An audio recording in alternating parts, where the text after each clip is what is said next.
the amount of need and the level of appreciation that these patients have, and frankly, the lack of access to quality care on a regular basis, there's just a very significant gap. And to be able to fill a little bit of it is really rewarding. I mean, the children who were just so appreciative of what we were doing really was just, it was special. Hey, we talk about locum tenens a lot on this show. Renee and I, we've been doing it for well over 10 years now. So if you're curious about locum tenens and how it might fit into your career, check out locumstory.com.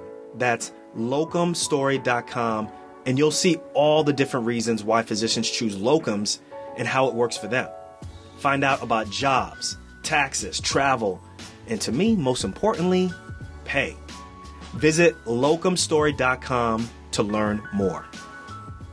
All right, y'all. It's your host, Dr. Nee, joined by Dr.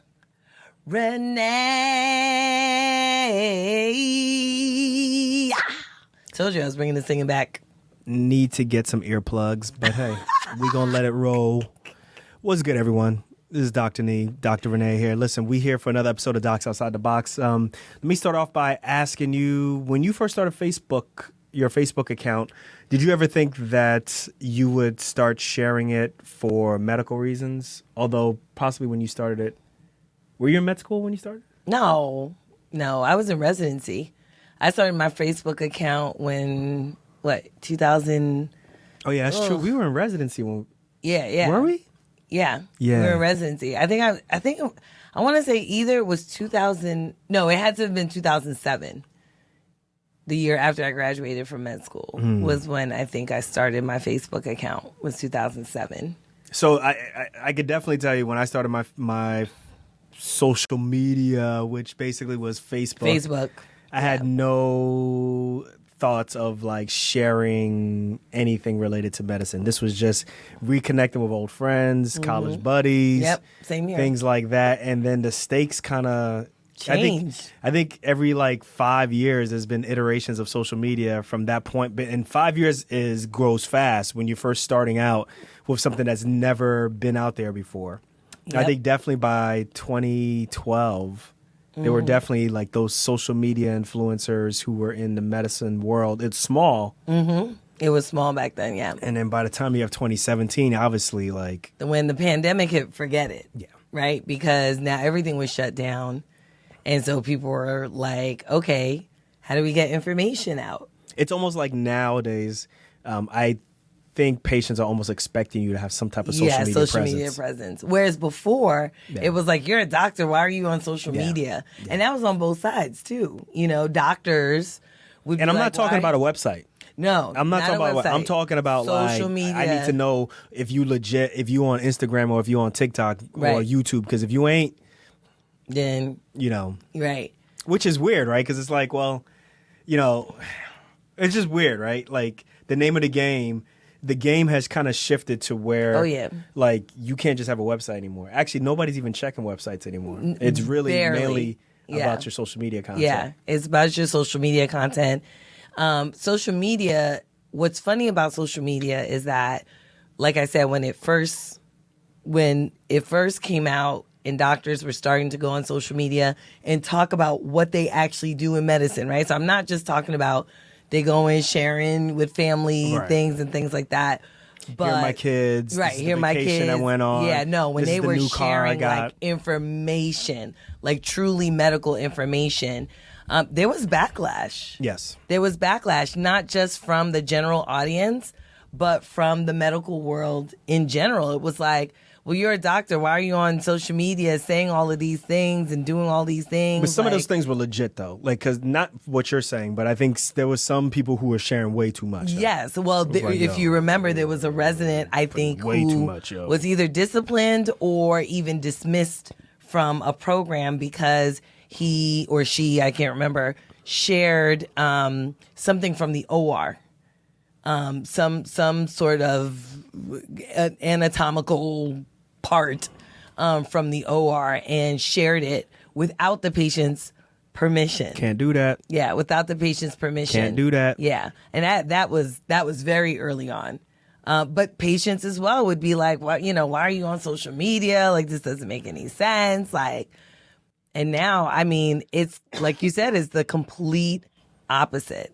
Yeah, I mean, I think that it's a viable way to get new people to come into your practice. Yeah. Now and people are using social media to bring people in the door. It's a viable way to establish your legitimacy, particularly I think if you're a private practice or if you're in a specialty that requires you to kind of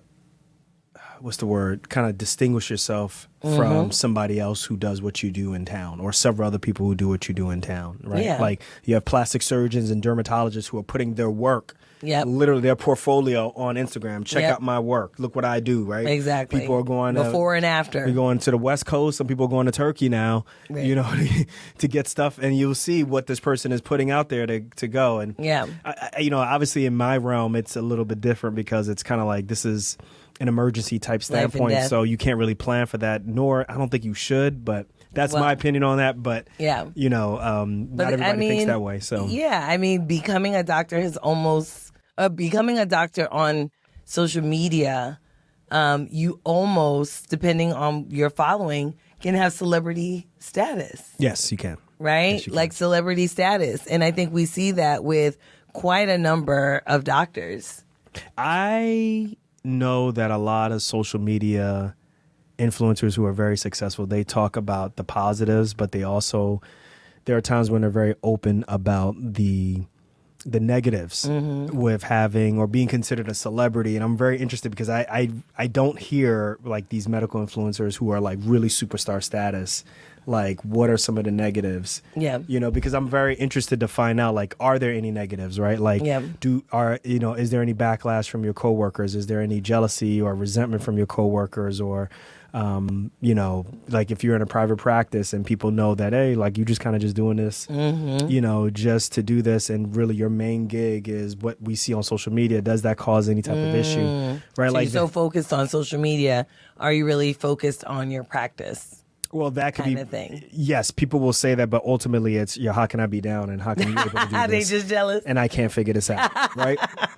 But there may be some old heads who truly feel that way also, right? Like, let's keep it real and stuff. Right. But that's something that's really interesting. There's also the aspect of that we don't share that maybe we could share a little bit more about is like the medical mission stuff that we do. Yeah. So this year we're going to be going to Ghana again and doing a medical mission where you'll do some OB just a little bit.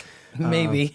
Yeah, with and these then kids. I'm doing general surgery, but, you know, we go with a medical mission group for the past, 10, 11 years. Yeah.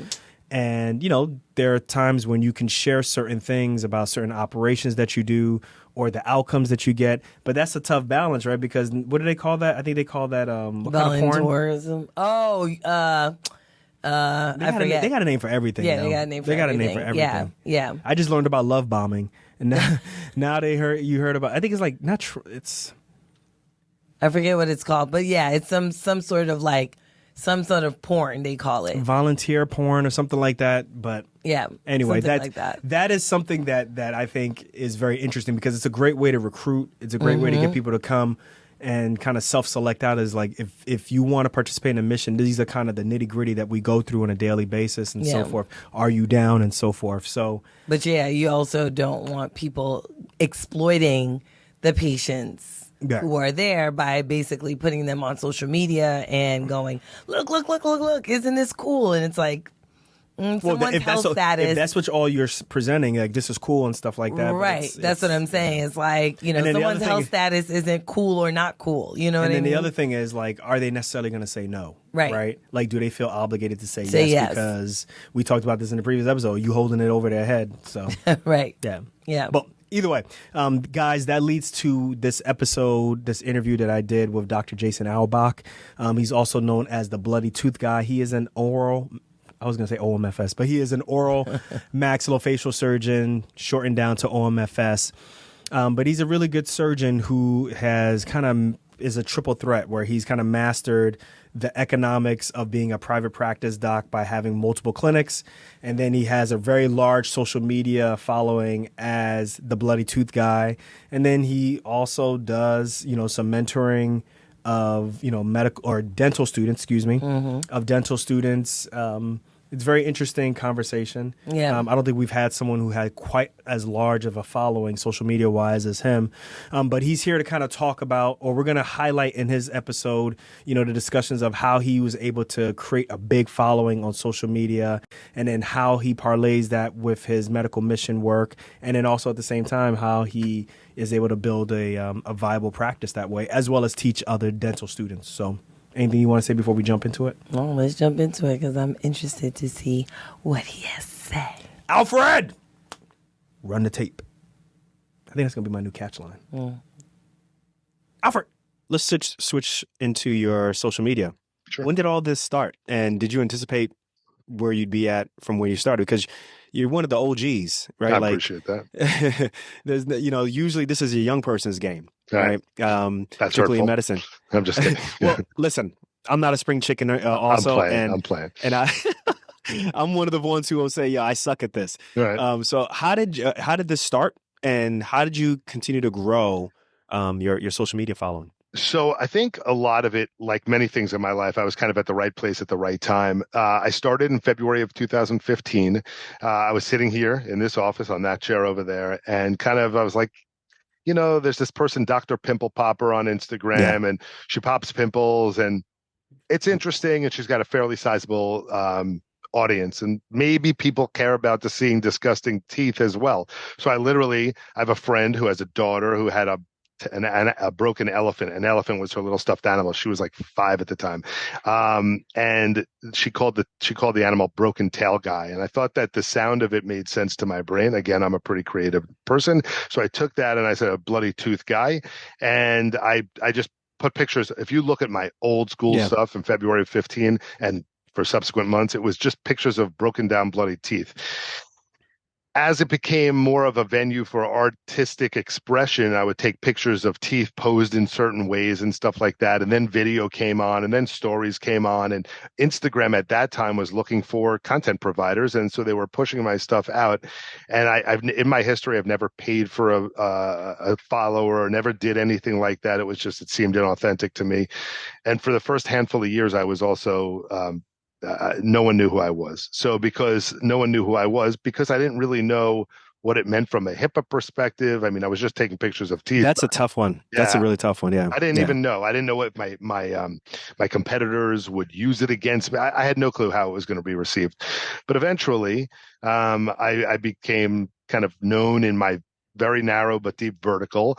I have, followers from all over the world, literally all over the world, mostly younger, surgically minded dentists, dental students, people now who are now finished OMFS training, who were in dental school or even in college at the time, South America, Middle East, Eastern Europe, Asia, all over the globe, who thankfully, give me a little bit of credit for their interest in what they're currently doing. And I still love it. It's actually, it blows my mind every day when I get a thank you so much. You've been an inspiration. I learned so much from you, blah, blah, blah, whatever it is they say. I really it feeds my ego, but it also feeds my soul because it's a positive thing. But a lot of times when I'm speaking with the younger physicians, surgeons who are interested in creating, a social media following, but maybe they do what I do, which is trauma surgery, which is pretty gory. Nobody really wants to see social media content. Well, actually, people do, but it's a little bit different. That's right. You can't. They won't show it anymore. I'm sorry, I didn't mean to cut you off. Yeah, you're right. But they'll block it off. I mean, we have some pretty gory stuff. I mean, there's just exposed bone and blood all over the place, and Instagram has done a very good job. I think Instagram has done a bad job, but I think they've done a good job censoring the stuff. They've done a bad job in ascertaining who wants to see it versus who doesn't. So they just block it all. So I think that, trauma surgery in particular, of course, really anything where there's it's blood. Because they can't, frankly, I think it's a concept of the AI cannot differentiate between some sort of violent act and the surgical procedure. Correct. But if you're following Bloody Tooth Guy or at you, clearly I want to see what you're doing. Clearly I want to see some sort of, traumatic injury that's being repaired or attended to or whatever it is. But they won't hear from that. I mean, but what the point I was trying to say is that, I'm sorry. like, no, you don't have to apologize. Come on, this is conversation. Don't even worry about that. Is like exactly what you said, which is, like, I think you said it, the best way you described it is you have a large vertical, how did you describe it? Deep and narrow. Very right. deep So and narrow. you're extremely niche, but you're still able to really like triple, quadruple, what other folks are able to do, because you can really focus in on what you're really good at. And your people have come, right? Like they follow from all over the world to get your training. So, the folks who are out there saying, what I do is quote unquote, not sexy enough, or, it's very niche down. It's like, here's an example right here of someone who's doing something that is very niche, and you're doing very well with it. All right, y'all. This is Dr. Nee. I've been doing locum tenens trauma surgery for well over 10 years, and I haven't looked back since. Best combination of lifestyle and income that I could ask for. Now, for you, your needs, your wants, that's going to be different than mine. Maybe you want more control over when you work, or even how much you work. Or, look, you're just trying to make more money to pay off those damn student loans. Now, the other thing is, pay attention. The average locums doc gets paid at least 33% more than your average employed doc. Got your attention now? So look, I get it. Sometimes the hardest part is, where do I start? You start your research at locumstory.com. Once again, that's locumstory.com. It's an unbiased educational resource about locum tenens.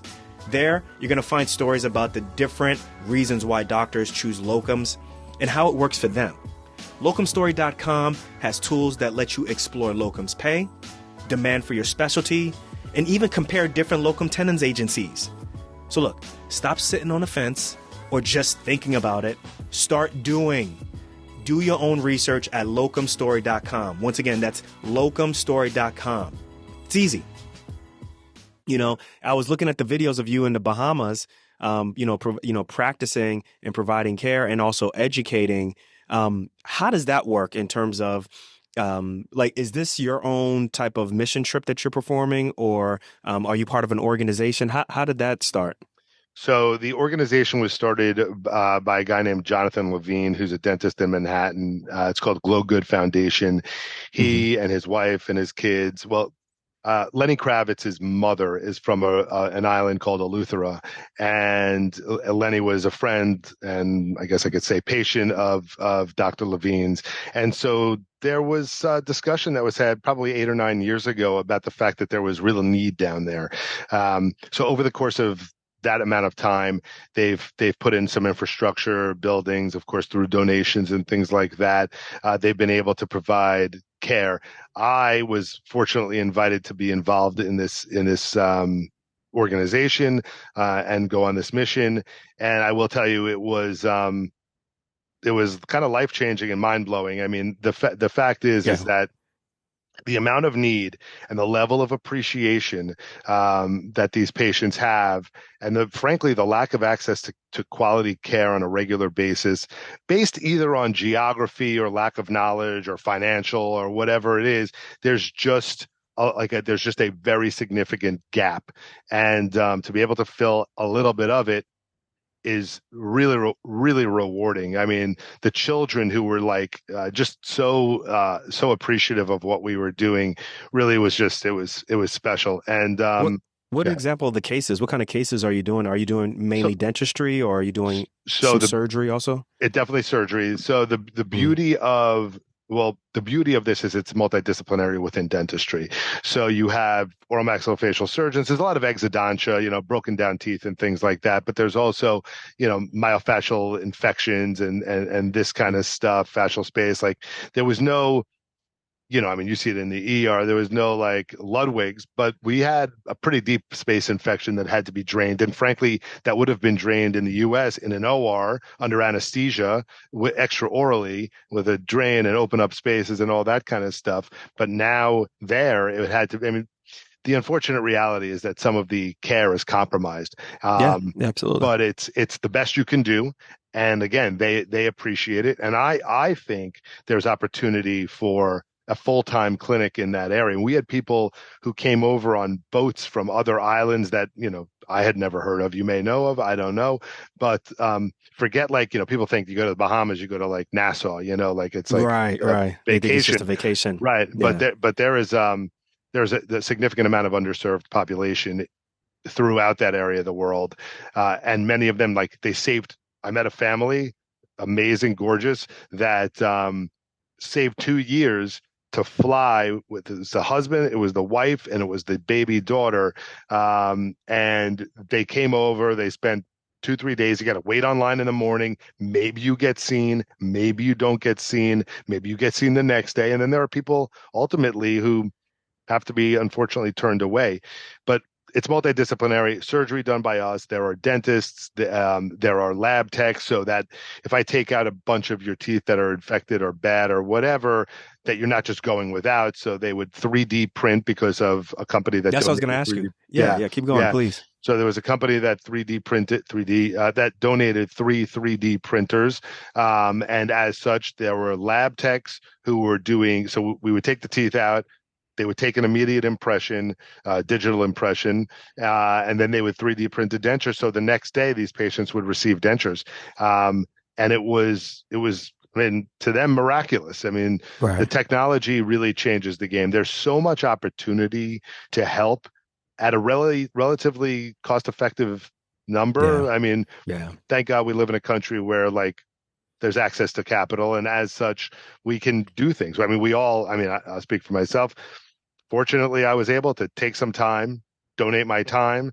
I work with a company. How long are you off for? It's a 2 week span. Most people Hmm. go for one half or the other half. Gotcha. So that's kind of how it works. Some people stay the whole time. Um, some people just come for a day or two. It's really kind of whatever you can accommodate.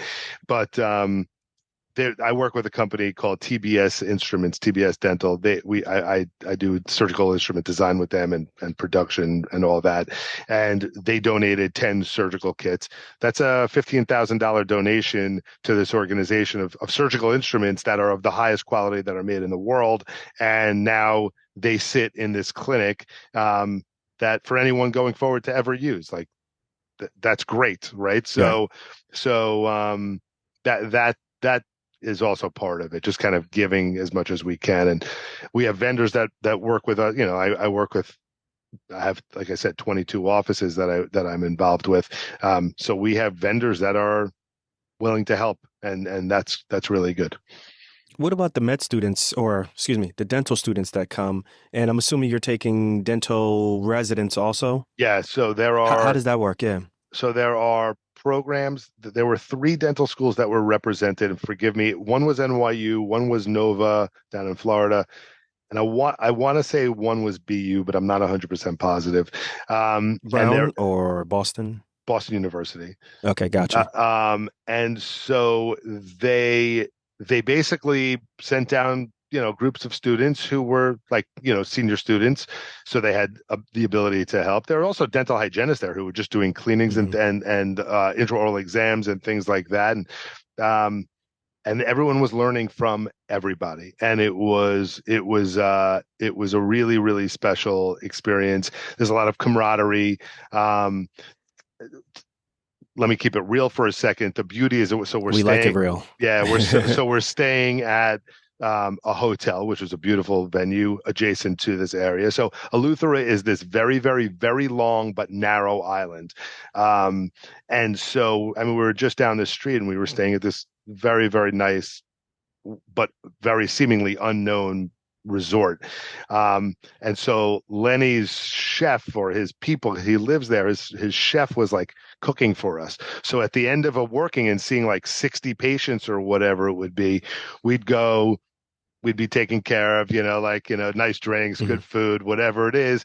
And so for me, as somewhat of a bougie guy, like, I enjoyed helping, but also like enjoying myself. So that's me Work hard, play hard. keeping it real. Absolutely. It was really a wonderful experience, really, because of the kids mainly, that we were able to help adults as well, of course. But when you see a kid who's like deathly is afraid, I mean, these kids are scared. I'm this guy, I'm I'm 6'1", 225. Like, I come in and I'm like a big dude that they don't know. Like, they think it's going to hurt, and then to kind of turn them around so that they like are embracing you at the end, it is That's heartwarming. it's amazing. It's amazing. Yeah. Now, one thing you mentioned earlier in the interview, you talked about the student loan debt that these residents are coming out of, these, newly minted dentists are coming out and dental surgeons are coming out with. Like, do you ever get concerned that, the amount of debt that they have that will force them to make certain decisions that actually affect you in a negative way, right? So maybe that may be joining a larger organization, or maybe going into, what do you call that again? The when the folks from Wall Street come over, the private equity and so forth. Like, do you ever get concerned about that? Is there something from an OMFS standpoint, I guess from a national standpoint, or maybe even from a surgical society standpoint, that you guys are doing to make sure that, these residents, newly minted docs are making the right decisions? Yeah, so I actually just got back. I sat on a panel for our association is called the American Association of Oral and Maxillofacial Surgeons. We call it AAOMS. They just put on a educational weekend. I was there. I sat on a panel Saturday. It was about practice management and things like that, and it was speaking about the like managed care, if you will, against private practice, and not against, but like what the pros and cons are and things like that. And I will tell you that I don't actually just automatically assume because you're invested in by an outside source that you're a bad group of people. I just think that there are pluses and there are minuses. What happens is when kids are, and I see them as kids, forgive me, they're 32 when they come out or whatever it is. When younger surgeons, yeah, when kids, they might as well be right. When kids come out, especially coming out of training in the last couple of years, where maybe part of it was under COVID, and I had oral maxillofacial surgery residents running SICUs that were really MICUs, not SICUs, and they have, they're not like doing their craft or honing their craft or whatever. In any case, kids come out and they are maybe not as prepared. They have a lot of debt. And so what they choose to do is not necessarily that they would work in this kind of environment or that, but these general dental DSOs that have, let's call it X numbers of practices, will hire a surgeon to cover multiple offices. The problem with a surgeon covering multiple offices is that despite our best efforts, sometimes there are complications, there are post-op issues and stuff like that. And if you're not in the same facility and you're not near, you can't necessarily see your post-op complication or issue. So you have a general dentist who's not maybe as adept at handling it, seeing that patient. So the quality of follow-up in an itinerant situation is not as good. And a lot of younger surgeons will come out. Even when I started out, I was working in multiple different offices because you want to make money and all that. I was working in a bunch of different offices, and like that stops because ultimately you want to find a home, you want to settle into a place, you want to plant roots, you want collaboration among surgeons where everyone could learn from each other. And, do I worry? Of course, but that's human nature. I think by and large, most people are good people in their heart. Most people want to do the right thing. I think ultimately you'll find that most people eventually come to the right decision. Okay. Maybe that's naivete, but whatever. That's how I feel about things. Fair enough, man. I love it. So listen, if there are students right now who they are listening to this podcast and they want to get in contact with you, what's the best way for folks to get in contact with you, or even just follow you? Because we'll put that stuff in the show notes, but they want to hear from you. Like, what's the best way for them to reach out to you? I appreciate that. I answer basically all of my DMs. The only ones I don't answer are the ones I don't see. So if you go to Instagram at you got like almost 200,000 followers, you're answering all of those DMs? I do. Damn. I do. I do. And I will say I answer them because they're mostly very, very positive, asking me pretty straightforward questions. I don't see everyone. I mean, that's the fact of the matter. Like if I don't follow you, you don't follow. I'm not exactly sure, but sometimes I don't see them. But when I see them, I respond to them, whether it's like, they're giving me a compliment and I get hearted or whatever. But if there's a question about like, what's the instrument you're using or how do I do this or whatever, I will do my best to answer those questions. So at Bloody Tooth Guy, I will tell you, Instagram does a good job of trying to push my content down. So you actually have to type out at Bloody Tooth Guy in order to really kind of get to me. Sometimes it doesn't show up to like Bloody Tooth GU. So it's weird, but it is what it is. And then my email is JMA, Jason Michael Auerbach, JMA at riversideoralsurgery.com. And the beauty of that is that I have someone in my emails making sure I respond to every one of my emails. So if you get something, if you email me, I promise you, Lisa will make me email you back. That's a fact. I love it. I love it. Well, listen, Dr. Jason, thank you very much for your time. Thank you very much for educating us on a lot of the specifics of dental surgery that, I think we, at least in the medical standpoint, like in the surgery medical field, medical student realm, we don't really get a chance to learn about. And that's really helpful, though, for us to understand. And then obviously, we are also trying to learn how to improve our social standing on social media and so forth. So we appreciate that also. And then I don't know if you know or not, but me and my wife, we're very big into medical mission work. So it was really great to hear your perspective of how things are working in the Bahamas. So I really appreciate you sharing all of these different aspects for us on Docs Outside the Box. Thank you very much. That's great. Thank you so much for having me. Anything I can do for you, your audience, or anybody, please let me know. Reach out at any time. Thank you very much, Dr. Jason. Thank you. Be well.